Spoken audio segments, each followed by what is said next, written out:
Hello, everyone, and welcome to Merging Vets and Players Thrive series, where we meet with amazing individuals working hard to make a difference in mental health and wellness spaces for veterans, athletes, their families, and to build stronger communities.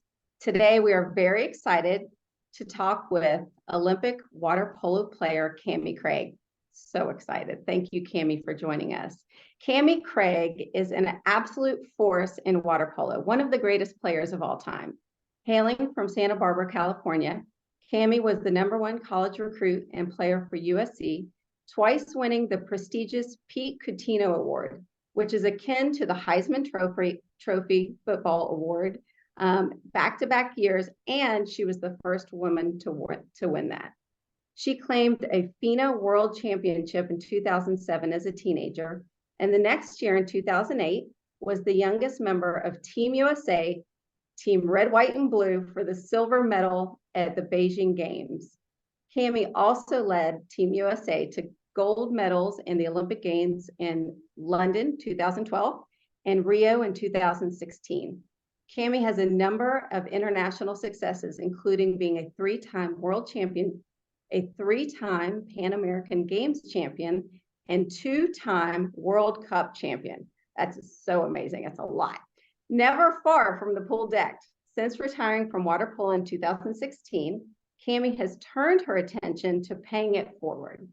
She co-founded Camps for Champs, a not-for-profit whose mission is to empower and inspire young women through the sport of water polo. She has also mentored hundreds of youth athletes through Rise Athletics, where her work has been praised as transformational, inspiring, and critical to our athletes' mental and emotional health and well-being. Cami is a proud first-generation college graduate and the only athlete in her family. She is certified neurotransformational coach and completed her training as co-active coach through the Co-Active Training Institute. Cami credits her resilience and tenacity to the diagnosis of her early learning differences, and she became a fierce advocate for herself in the classroom while carving out a legendary career in the pool. So we also have 2 other MVP women staff members with us today. Andy Ward, Director of Training and Resources. She's also a Navy veteran. And Susie Landolfi, she is our clinician and our Director of Whole Health. So welcome, Cami. It's great to have you with us. Oh, thank you. And what a wonderful welcome. I think when you spend 13 years or 25 years plus in a pool, that list gets long and it always surprises me how long that list can get. It is, and there's, trying to fit all of that into one really paragraph. I know there's so much more within that from the very beginning when the first time you got in the pool until you exited the pool in 2016. So tell us a little bit more about that path and yourself, and really that physically tough sport of water polo, because for those who haven't seen water polo and the suits that zip up the back and the hats with the ear guards to make sure your ears don't get pulled off, tell us so much. I'm sure that you have so many great stories about it. Yeah. Well, I think first and foremost, for those who know me, know that I have a lot of energy, and I was kind of born running in a way. So I had a lot of energy as a little one, and my mom basically was like, what are we going to do with this kid? She's just go, go, go all the time. And our neighbor down the street said, Dale, why don't you come over? We've got a pool in the backyard. Let the kids swim and play and let them get their energy out. So by the time I was 3 years old, I was going to the neighbor's pool and swimming around. And my mom really noticed how I took to the water and what it kind of did for my energy level and how it kind of calmed me throughout the day, and I could sleep well at night. And it just ended up being kind of the best prescription for the energy that I had. And then quickly got me into YMCA swimming. So I started swimming competitively between 4 and 5 years old. And that has always been the kind of staple and foundational sport that I always played. I did volleyball and basketball and softball, and then eventually was introduced to water polo in 7th, 8th grade.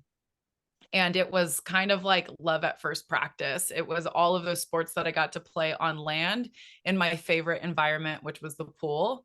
And in swimming, you know, when I did swim team, it's all head down swimming. And now all of a sudden my head's up. And so I'm able to be chatty Cathy and connect with my teammates and talk throughout, you know, the practice and have just kind of a greater connection with my teammates rather than just that individual sport. And, you know, eighth grade, I started playing water polo, and it quickly, you know, I wanted to play in high school. I played all 4 years in high school. I ended up, you know, finding a way to get recruited to some of the top universities. I chose USC, was able to play all 4 years there. I took some time off to compete and train and compete for the 2008 Olympics, played a few seasons abroad, lived in Italy, Greece, Australia, and then finished my career in 2016 at the Rio Olympic Games. I love that. And, you know, not that it's an up and coming sport, but it has become so much more popular in recent years. Some of the big universities don't even have their competitive teams, they have club teams. So I think that's really important to be an advocate for that sport, for women in that sport. And hopefully, you know, many more states, many more schools will be able to offer that. So I love that. Absolutely. Yes.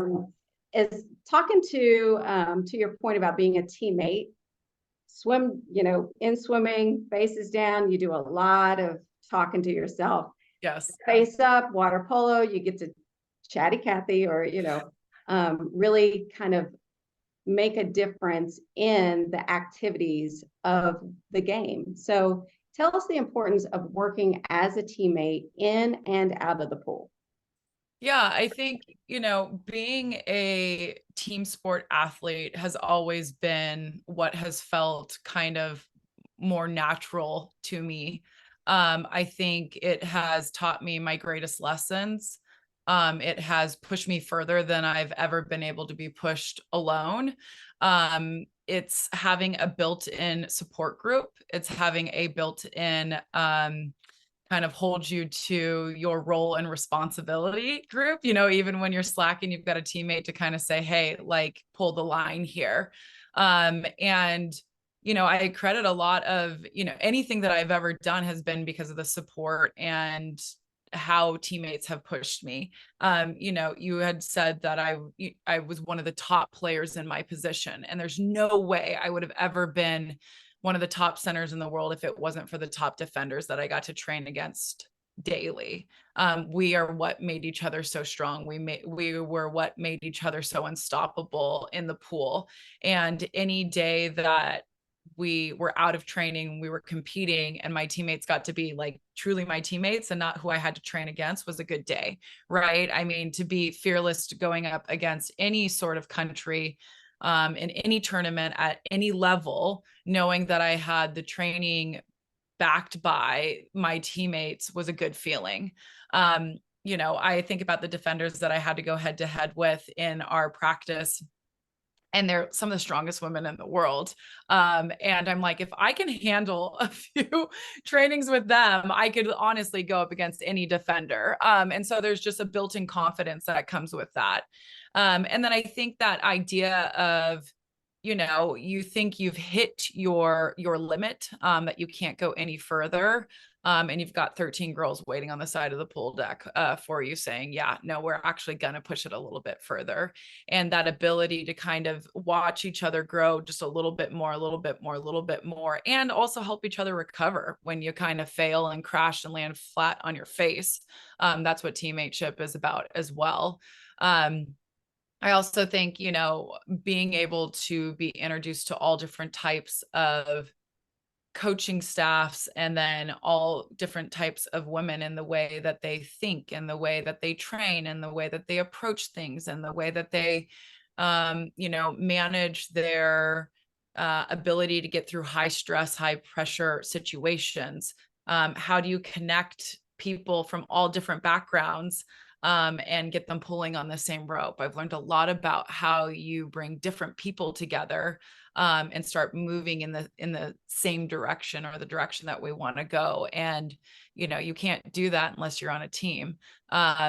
And so I think, and then outside of the pool, we're family. We're all training in a full time, our training is 6.5 hours a day, 6 days a week. And we're helping each other kind of get by. I've had teammates that didn't have cars, that I'm driving them to the grocery store and, helping them go pick up whatever they need for their house supplies. And someone's sick, so you drop off a bag of groceries to each other. And we've all committed to, this training, and there's nothing quite like it. And you can't go about it alone. You need the support and help to do it. And so very much we were the ones who pushed and elevated each other in the water and supported each other. And we were a family outside of the water. We really helped each other get through the day to day. And we had a ton of fun. There's a lot of pushing and supporting. But there's also a lot of playing and, partying when we could, to just enjoy life in those small windows of time that we got it. I love that. And thinking about sports at a competitive level, and being in school, and how it even pulls you away from maybe some of the social activities that you really want to do, but also understanding, like you said, this is your family and these are the people that you hang out with. Was there ever time that you felt kind of frustrated, or I guess impacted by being pulled away from some of the other things that you really wanted to do, but you were so hyper focused on the sport and unifying as a team, because they're all depending on you? Yeah. Can you think of anything that really stands out to you about that? Yeah, I think one thing, college went by like this, and I'm like, I don't even know if I was there. Somehow I was, but I was a full-time student. I was competing on a Division I collegiate team. And I was training for my first Olympic Games. So, I'll highlight my sophomore year semester. I was traveling to Long Beach from LA. I went to SC, so I was down in LA, and I was traveling Monday, Wednesday, Friday to Long Beach to train for 6 hours with the national team. On Tuesday, Thursday, I had 4 classes stacked, and I would do strength training and then water polo practice with the SC team. And then every weekend we had a training camp because we were preparing for world championships at the time.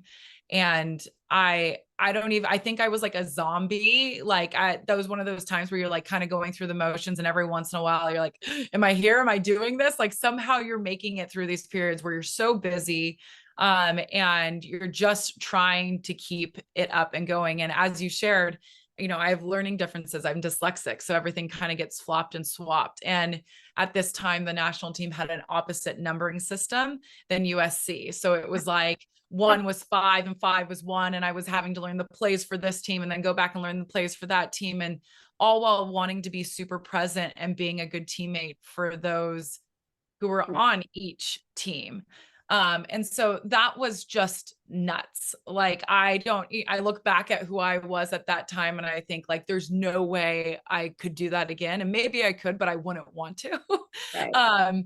And that's just a small example of what it's like to balance national team and being a collegiate athlete.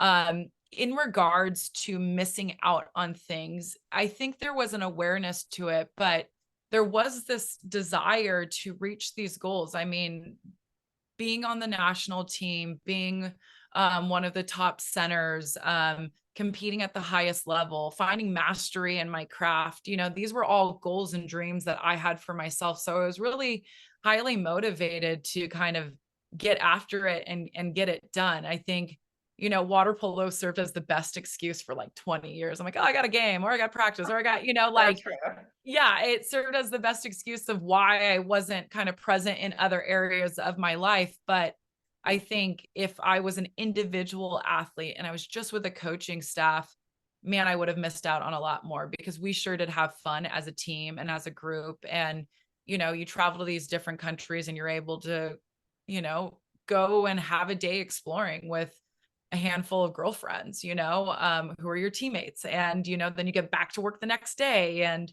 we always found ways to have fun and bring fun and play into what we were doing. And it would have been impossible to get through it if we didn't. Yeah.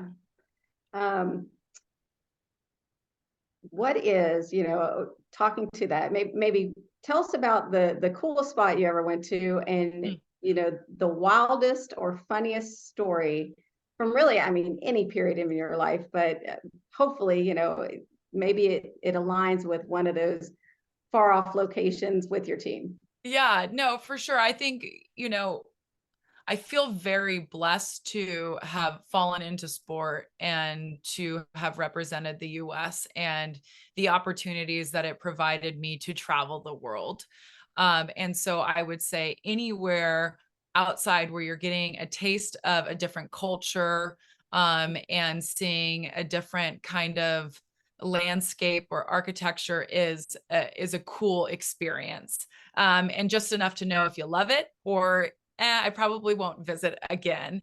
But just the opportunity. I mean, my parents are out from the country, I'm the first to attend college and to be an athlete. Like, my travels of the world not only grew what my understanding of the world was, but it also expanded my parents' understanding, because they traveled to all these different countries to watch us compete. They were in a position to where they could do that. And so we honestly, sport let us see the world. So, for me, what I would highlight is the easiest places to travel as an athlete are the ones that speak our language. So Australia, London, they have similar foods. So, as an athlete, your body's a machine. So you're feeding it what you need to feed it so that it will perform. And so the food's really easy to take in.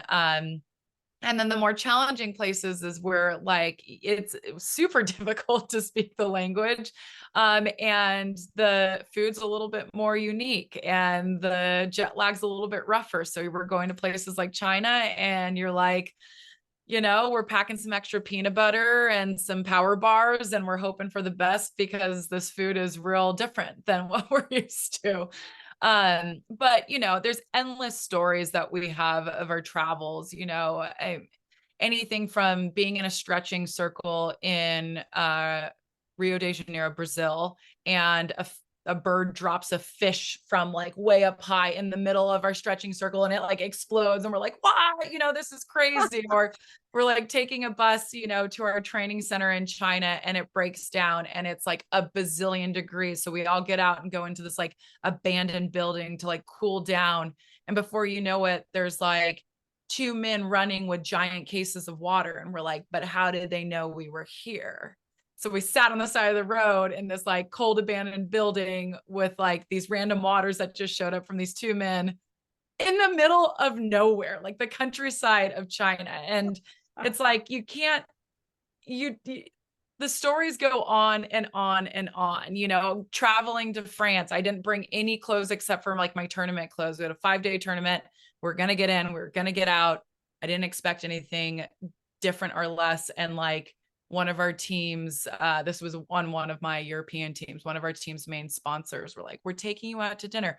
I'm in Monte Carlo wearing like a Puma parka with some Uggs and leggings on, sitting next to the Prince of Abu Dhabi and like our main sponsor, like eating a 5-course meal with like, and I'm just like, this is only what happen in the sports realm. And I could probably only get away with it in the sports realm, wearing a Puma parka in the middle of a, fine dining restaurant in Monte Carlo. So there's a lot of fun stories, a lot of fun experiences. Europe is always a blast to travel to and compete in because water polo is more popular there. And so there's more of a draw and more fans, but we're doing a great job here in the US of doing the same for us. Australia feels like home in a lot of ways, so easy to travel there, but a lot of fun stories, a lot of great places visited and explored for sure. This sounds like a movie. Yeah. Yeah, this needs to be a book and a movie because I would imagine you have so many stories like the Puma. Yes. I love Yes. it. I'm going to pass it on to somebody that you know well. Yes. Andy Ward, who also is a staff member for MVP, Director of Training and Resources, and a Navy veteran. Thanks, Lisa. So yeah, I was so excited when we finally got a hold of you to do this interview. Oh, I love it. I mean, this brings me like way back. I think we started MVP about the same year in 2018. I started earlier in the year, you started later. And I just remember the first time you came into session and I was like, man, this girl is a badass. And I was so excited. You will forever be my favorite training partner at MVP. And so, yeah, I also remember the first time that you brought your medals into MVP. And that was a pretty cool experience. They're much heavier than you would imagine. So my question is, of all your medals, championships, and awards, which one is the most meaningful to you and why? Yeah. I mean, before I go into that, I have to say, I remember my first session, or I think it was even my second session. And I think we're working on bringing more women into MVP, which is why this is a beautiful opportunity to have this interview. But there wasn't very many on that day. And I remember just going like, yep, that's who I need to be with. And I found you like in the sea of people. And I was like, literally just kind of drew closer to you. And I was like, do you want to be my training partner? And you're like, yeah, for sure.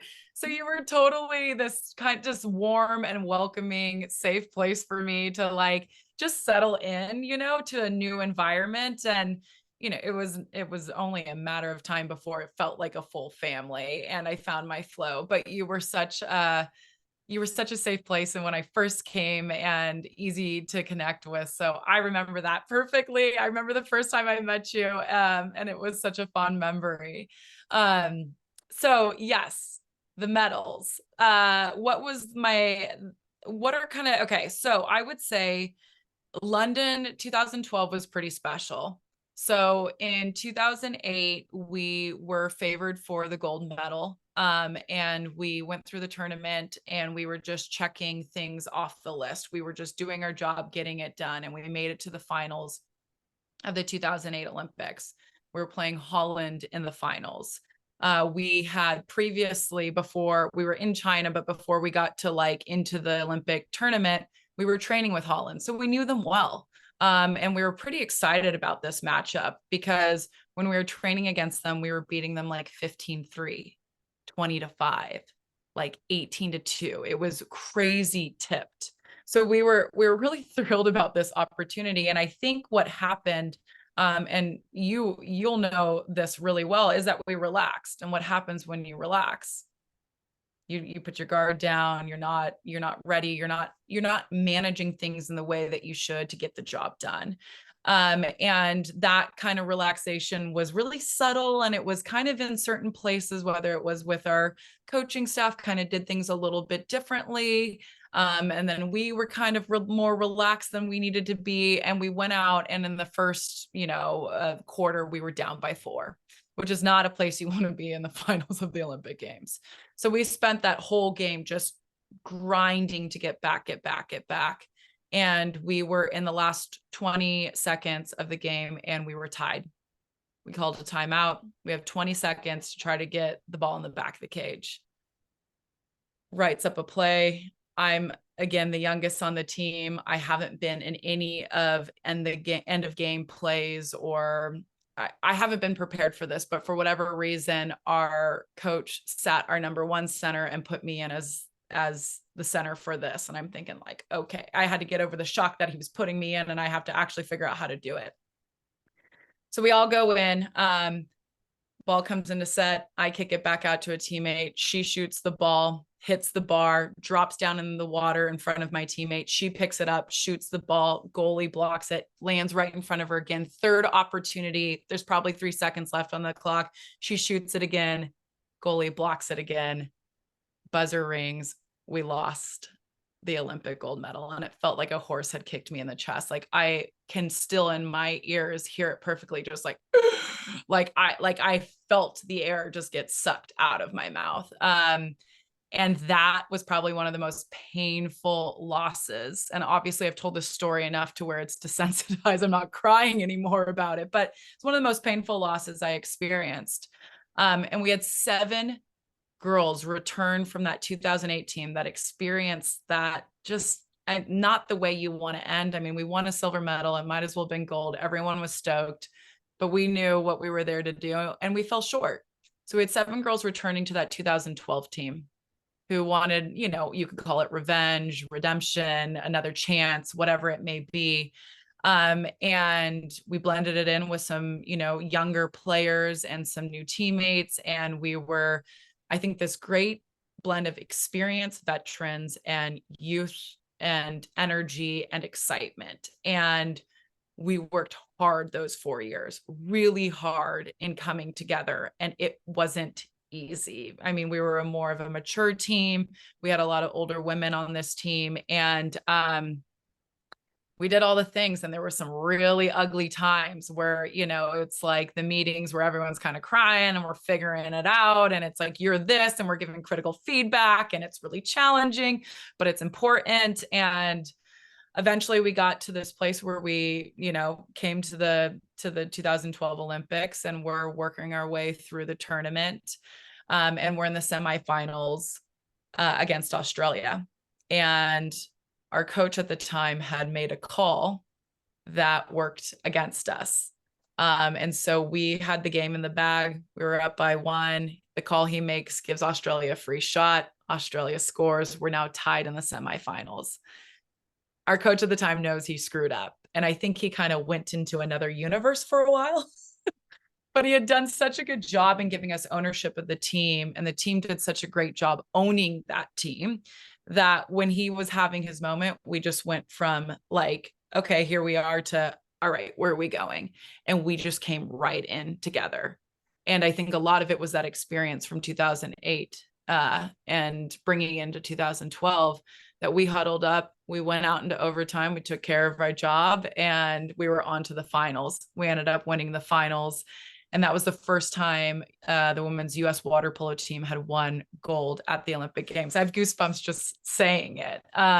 So we had made history, and we had the chance to learn from our failures and our mistakes from the last Olympics and bring it into this Olympic Games. And then I had 2 teammates who, this was their 4th Olympic Games, 16 years training at this high, crazy, intense level. They had won silver, bronze, and silver.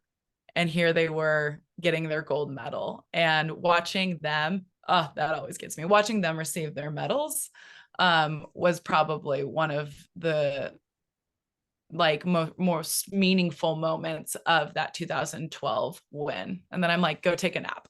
Like, go take a rest. You've been doing this for so long. So 12 was really special. What we cultivated was really special. I don't think we were the most talented team. Maybe some of my teammates would disagree, but we were gritty, and we were talented enough, and we stuck close together through the whole thing, that we were able to get through it. And to me, to kind of put all of those pieces together and find a way to come out on top, it's pretty damn special. So I mean, that was just the ultimate. Yeah, that's pretty incredible. Just the ability to come together, and even when your leader can't do it, right? That's what a real team is you put in so much groundwork, and that bonds that you're building all the time, and all those hours you put in together. So that even if something goes wrong, you guys can suck in and make it happen. And I love that. That's an amazing story, of course. Yeah, thank you. All right, then.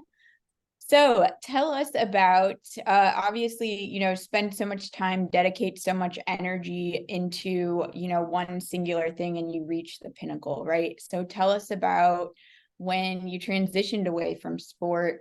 What was challenging about this transition, and what were some of the things that contributed to your success? Yeah, I love that you asked what contributed to my success. I think that's super important, and I will definitely share that. I think even after the 2008 Olympics and the 2012 Olympics, I got just a small taste of what it was going to be like when I had my final kind of hurrah at the 2016 Olympics. But it's that kind of idea that like the whole world's eyes is on you and everyone's in your text threads, and you're getting attention and energy from everywhere. And then you go back, to your home or your apartment and you're like, just by yourself.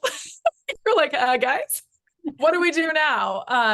And both in 2008, I went straight back into school. So, I didn't even heal from what it felt like to experience that loss. And in 2012, I went straight into a season abroad. So there was always this next thing. And so I was only experiencing a season of that kind of lost feeling or disconnect, only for a short period of time. So I knew what it was going to feel like to come down from Rio. But there was just not that next thing to engage in. And so I think I spent 6 months kind of doing the grand tour of interviews and events and all the fun things you get to do when you return from the Olympic Games. And that started to slow down, and the money stopped coming in. And I was like, okay, what's next? And so I think I was really kind of leaning on my boyfriend at the time and my parents, and keeping my social life super, super busy. Like I didn't even have like a crack of time to rest or recover for myself. I was just like, go to this, hang out with that friend, just always be super busy. And I was leaning on all these exterior factors to like fix me, tell me what to do, heal me, keep me busy, all of this stuff. And, it was with my really close loved ones, my boyfriend and my mom, it was like a lot of arguments of like, I wanted them to do something, but I didn't even know how to articulate what I needed or wanted them to do. And in fact, it wasn't really their responsibility, but I wanted them to take it away, the pain and the loneliness, and what do I do now? And I'm not moving as much. So then my body is going like, what the heck are we doing? I have nowhere to put all of kind of my energy. And so I got to this point where I had like driven to the beach and I was just sitting there and I was just like, this sucks so bad. And I had like my first kind of thought of like, what would it be like to not be doing life or any of this anymore? And that's when it kind of spooked me. And I thought, okay, this is a little bit bigger than myself. I think I'm going to need help. So after that kind of moment at the beach where I thought like this was all just too overwhelming to handle, I reached out to a therapist, and that was probably one of the most important things that I did following my retirement. And starting to understand how to show up for myself in this process versus kind of deploying for help outside of myself. Because I was going to be the only one that was going to be able to do it, right? Which we all know because we've all had our own healing journeys.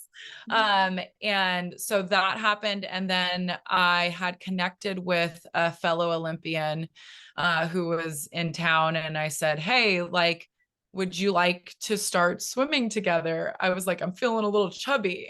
And he goes, he's a 4-time Olympian on the men's side of the team. We played the same position. And he's like, you want a coaching job? I was like, no, I don't need more to do.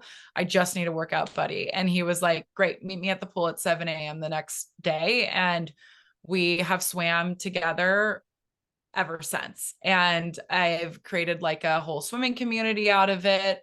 And just like good people that kind of, like they get it. Like they came from we're all kind of doing each other a favor. And so a movement community and then a therapist were the two most important things for me, and finding a way to find routine, even if it wasn't the end routine. Like I think with national team, everything was down to a science for me. And it was like, this is the routine that always works. But you can have like different variations of routines depending on where you're at in your life. But the routine was always important to me.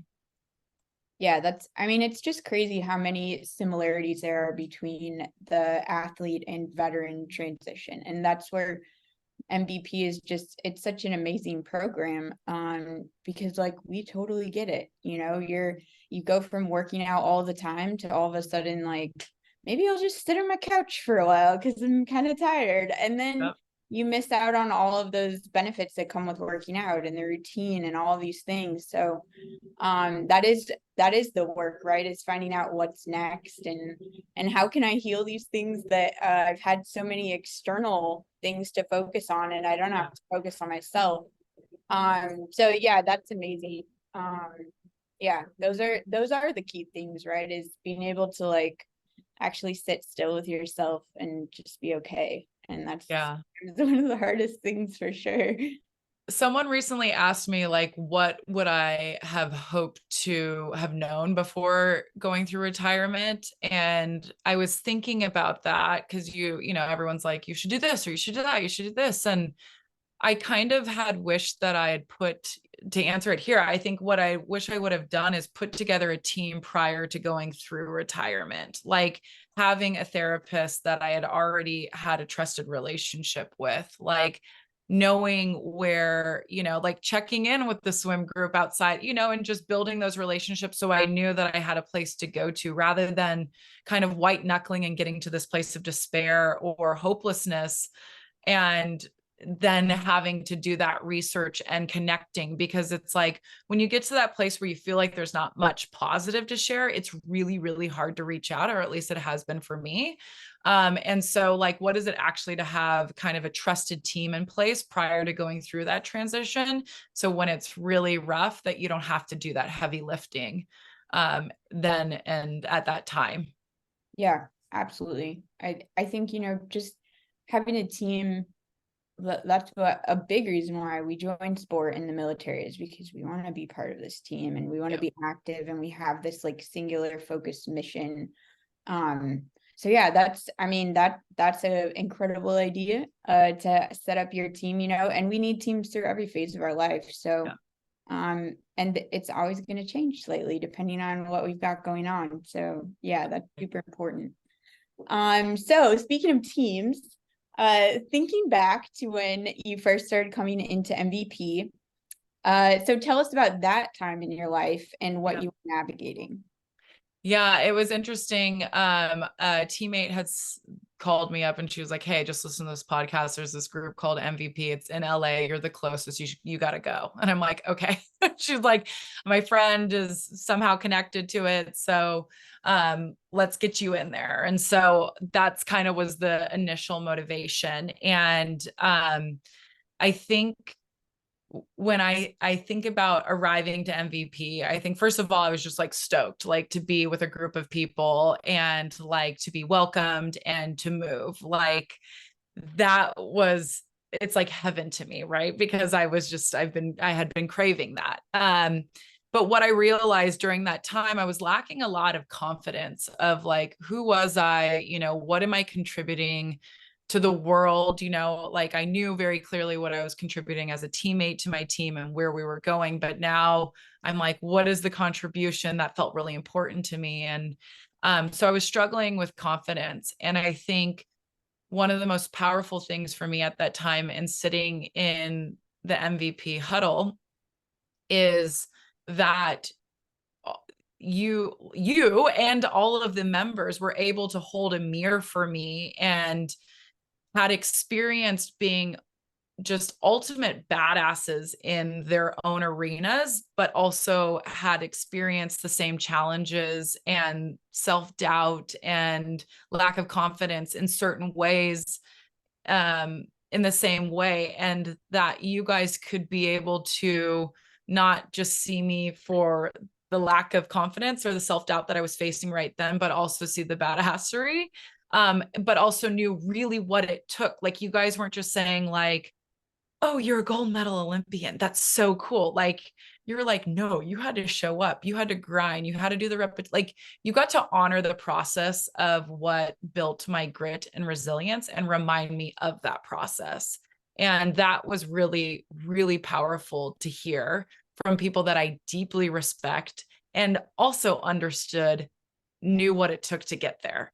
Right. And it kind of ends up falling a little bit empty when someone can compliment you, but not really understand or feel what the process is like. It kind of feels like, that was nice, but you know, you guys were just kind of like, your compliments and your ability to show up and offer support was like a shoulder shake, like, hey, like, you got this, like, you know who you are in this. And so that was really important. And at that time, to feel like I was a part of a community, to feel that I could serve a community just as I was, right where I was, even in the mess that I was in.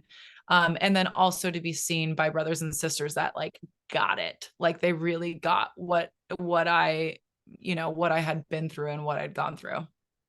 Yeah. That's something I just love about MVP is you don't have to like tell a backstory or explain about things, you know, you just say it and like people get it, because we're on this journey together and we've all done really challenging things. And it's just so important to have a team, you know, wherever you are in the world, that like understands your journey and things you have gone through and understands what it took to get to where you are now and where you're trying to go, and can hold you accountable to that. You know, so only people that have done the things that we've done, those are the people I want to listen to, and those are the people that can check me and be like, hey, you're not doing this right now, and I'll listen to that and I'll take that to heart. And we all need those people. So yeah, and so we kind of talked about this a little, but my last question is, what does it mean to you to be able to like sit in that huddle with your peers? I know you've sat in many locker rooms and huddles. So what was it like seeing an MVP with your peers, just being able to support each other? Yeah, I think definitely back to the story that I just told. And I think one thing that was an incredible experience for me is representing the US and then being with our heroes that protected the US and fought for the US. And immediately I felt a teammateship in that, and was really moved by it. And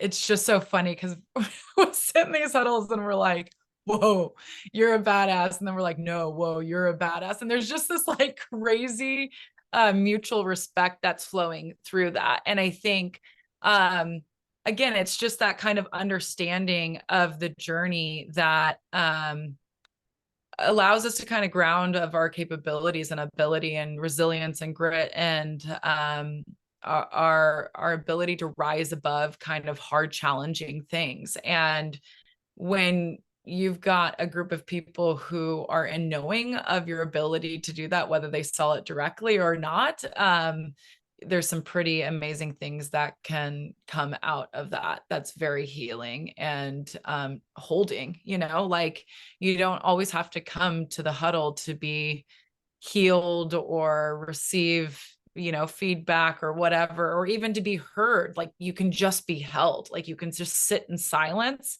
and just be around that presence and that energy and still take so much away. So no matter where you're at kind of in your process of transition,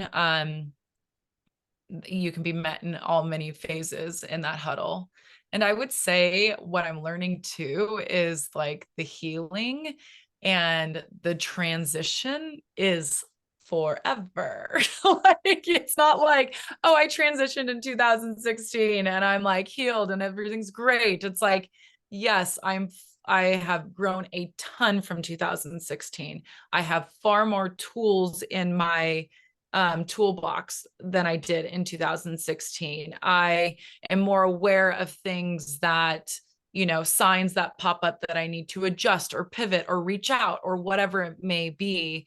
But, you know, I just moved 3 times in the last year.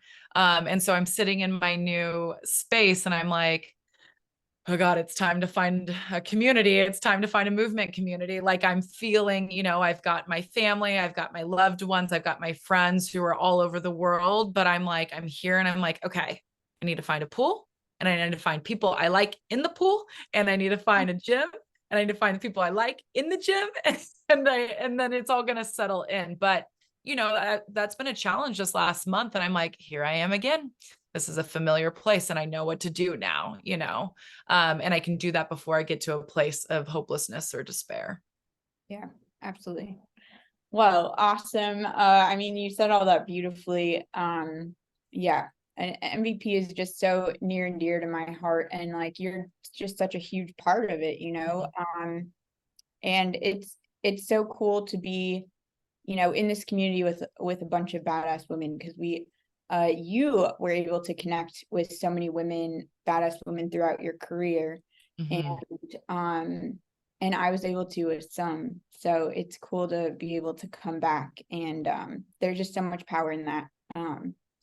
So with that, I'm going to pass it over to Susie, our clinical director and director of whole health. So everybody should have a Cammie Craig story. Like the moment you meet Cammie Craig, like there should be a book. Like, oh, what your story when you first saw her, right? Because I have one too. So I'm the other than Lisa, I'm the next most recent to MVP, and I remember sitting in the hell and going, "Who the hell is that?" So that's the great thing about being a civilian. We don't know shit. Like, I don't know who anybody is. I don't know if you're a veteran. I don't know if you're an athlete. I do know you're a badass. That I got right off. And I remember sitting in the huddle as the only civilian and hearing what you said. Now, I'm hearing what you say, and I'm loving it, and I'm absolutely enthralled with the wisdom, the courage, your commitment. And then I see it in person at my ranch. Then I invite you, you know, along with Andy, we're going to go and help some of the women that were struggling, the badass women that were struggling. And I remember sitting in that circle with you, Cammie Craig. And I remember going, oh, isn't this great? I don't have to do anything. Cammie's got this. She's now the mentor. She's now leading the way of what you do and how you do it in terms of creating the woman you deserve to be and the life you deserve to live. And that's through your physical, emotional, intellectual, spiritual wellness. And I saw it, and you did it. And the horse saw it. The horse was like, I want to be with her. Do you remember that day and what happened? I do. With all those women? I do. I remember that day because you made us go into a corral with high twitch or something. High, just wild Mustangs, nothing wild serious. Mustangs, and you had us sit down in chairs, and I was like, I'm not ready to go in there. And you're like, what's up? And I was like, I'm feeling a little bit nervous. You're like, don't tell me, tell the horses. And I was like, I'm feeling nervous, horses. It was And you awesome. remember what the horse did. So no, I do remember that it was a weekend event that we did, and it was incredibly powerful. And I thank you so much for your words. I think generosity and spirit is something that and knowledge is something that has been cultivated around MVP. And I think, you know, for women particularly, like sometimes we can be generous and sometimes we can be protective. And I think over that weekend and within that circle, and in many ways in different circles within MVP, I have felt a lot of generosity and spirit. And I think for me, it's important to be generous with the things that we have learned or known that could potentially help someone. We've all been in different phases where we feel completely lost, or we don't know what's up from down, or we don't even recognize ourselves in the mirror. I've been there. And so if there's one thing that someone can share or you can lean on, or just be solid next to someone, and be generous of your love and understanding, there's so much power in that. You may not even recognize you can do so little to do so much. Yeah.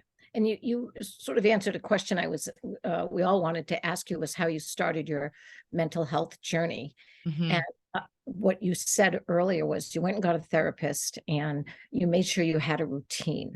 So you actually mentioned two things that we're doing. They weren't thoughts and feelings that you did. You did something. You literally physically created behavior actions that can help change your thoughts and your feelings. And I really appreciate that, because when people ask us about that in MVP, you did what we suggest, which is to do different, to be different, and not to just worry so much about your thoughts and your feelings, that you actually change your actions, the actions that worked before and that helped you before. So with that, since you've started with a therapist and you're still doing your routine, is there anything else that we can share with people about what it's like to make your mental health a priority? Because you always know about making your physical health a priority. I mean, that's the whole journey. Yep. What else is there that people can do? Yeah, it's interesting because I found that my physical health is really connected to my mental health. And again, that this is a lifetime journey. On last Sunday, you guys, I was white knuckling through the day. I had such intense anxiety. And I was heading into the grocery store. I was with my boyfriend at the time. And I just looked at him and I was like, hey, I want to share with you that I've just had a really rough day with anxiety. It just decided to show up and say, today's your day. I'm going to hang out with you all day. Like, I don't have any rhyme or reason as to why it was there. And I was like, I just want to let you know that my anxiety decided to join me today. And it keeps like kind of getting bigger and bigger, like a swell. And we're heading into the grocery store. And I'm not telling you this because I want you to fix it or take it away. I just want to tell you because I don't want to be alone in it. So if I'm moving a little bit weird or I feel uncomfortable in my skin, that's what I'm managing right now. So just communicating it and sharing it. So one, that I'm not alone in it, but also I'm not giving it as a burden to someone. I just needed someone to stand alongside of me. And, it came to a breaking point that day and I got tumbled up in it, like getting rolled up in surf. And, I went straight to the ocean and jumped in. About 20 minutes later, I was completely fine. So I shared it. I had a good cry. I jumped in the ocean. And this week it's been about like, make sure I move every day. Doesn't matter what the movement is, and just eat clean and no alcohol at any point in the next week or so. And just come back to this kind of, in sports or any kind of new craft that you're learning, you come back to the basics or the fundamentals, the foundation, right? And so for me, it's about just eating clean this week and moving well this week. And then it starts to build. And then you go, you're off and you're connecting with friends. I've been connecting with friends as well. So connection and eating well and moving, even if I did 20 minutes of a swim yesterday, which is pretty small for me. So I'm like, even if it's just 20 minutes, 10 minutes, but just, to me, it was like, ooh, I had to tighten up really quick. I was like, got a little sloppy. That anxiety came in and that didn't feel good. So that was enough to put a fire under my butt to have a better week this week. And I mean, that's just a real example of like, I could have experienced that in 2016, right after retirement. And here I am 7 years out. And I still have my days where it's like, okay, this is where I'm at. That is so important to say. It's when we talk about healing, it doesn't mean it's gone. The idea isn't to get rid of something. Mm-hmm. I always say all mental health is like salsa. It's mild, moderate, or severe. I learned that when I came here because I'm like, oh my God, you can have hot salsa and you can have mild salsa. And what we do then is we're able to do different, to look at it and to say, okay, you're here. If you're going to be here with me today, anxiety, we're going to the beach. We're going.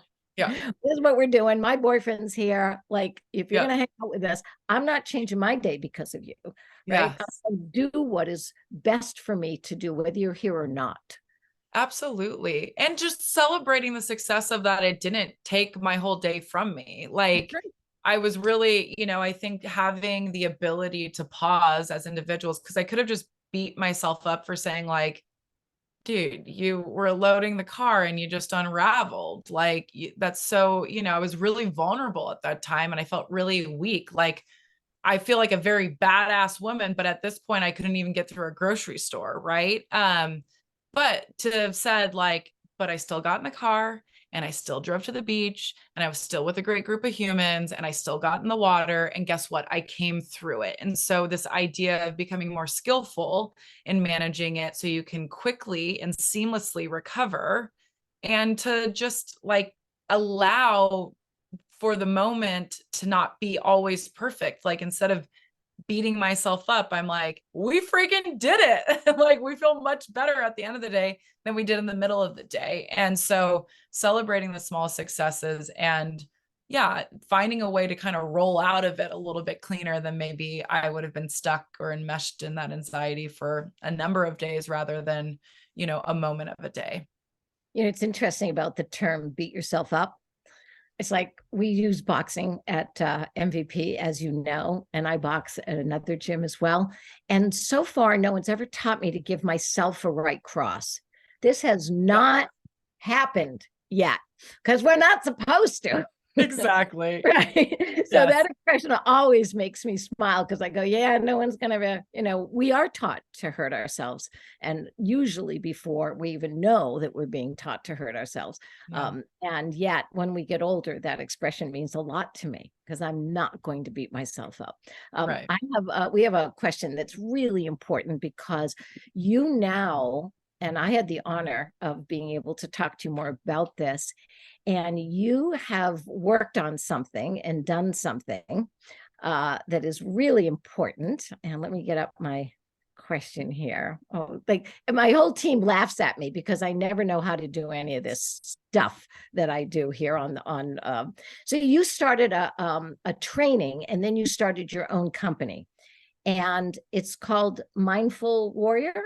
So founder of Mindful Warrior is Cornelia Holden. And so I'm her partner within the company at Mindful Warrior. So tell us about that. And the other thing I want to know, what's a performance and cultural design? Yep. Yeah. So what we're a small boutique coaching firm that offers performance and culture design coaching. So essentially we're working with individuals, CEOs, senior leaders, senior leadership on their individual performance. And when you hear the word performance, you're thinking about, okay, getting to the top of the podium, winning the gold. It's all performance, hard driving, go, go, go. But we're weaving in all of these elements, and I'm weaving in as a coach all these elements of what I have been taught and what I have earned in my learning. So, you know, the kindness that I showed up with myself on Sunday is some of the kindness that I weave into my performance coaching, right? And really, what is it to be an elite performer? What are the behavioral changes you want to make? What are the practices you want to put in place? What are some of the things that we can do to elevate you so that you can have I'm going to say balance, but I don't really believe that you can have like a life work balance. I think, you know, a braided balance of all the things that are going on in your life, and be a collaborator or a thought partner in that. And so that's a bit of the performance coaching. And the culture design is how do you bring all of these individuals together, get them kind of going towards, you know, their own North Star, and get their values and their shared beliefs all in place and start building what positive culture can be so that they can start being more effective and efficient in their performance. Pretty much all of that to say is I get to do what I got to do on the national team with the women's US water polo team.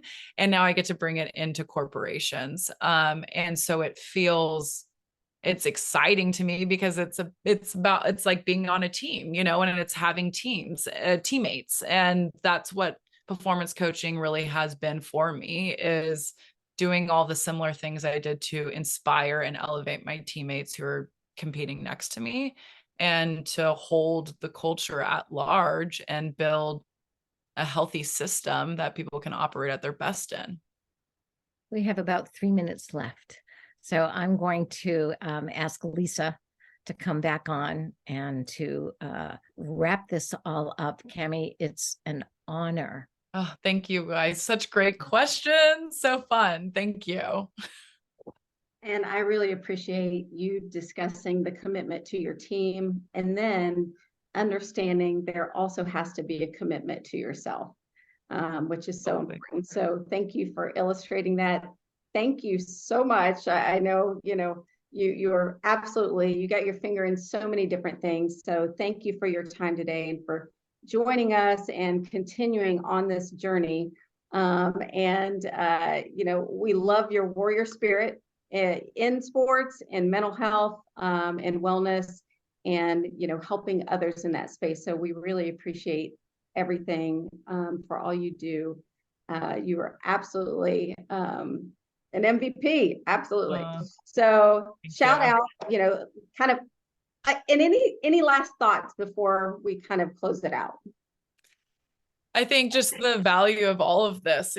All three of you women showed up today. You had great questions that are going to serve those who are listening and what you're doing in our community. It's so important. And MVP was a safe haven for me at a time where I needed someone to remind me who the heck I was. So just thank you for your leadership in this space and holding time for me to share a little bit of my stories. I appreciate it. It was absolute privilege. Thank you. Thank you. And shout out to, MVP is a nonprofit. We couldn't do this without our funding partners. Boeing has been really instrumental in, our Women's Thrive series, which is so important. I hope to, have more of these conversations with you, Cami, down the line, of course. And this will be out, recorded, sent through email. It's going to live on our website under our Thrive tab. And everybody who's watching today can look for more of these. And thank you, everyone, for joining us for this important conversation. Have a great rest of your day. Thank you. Bye.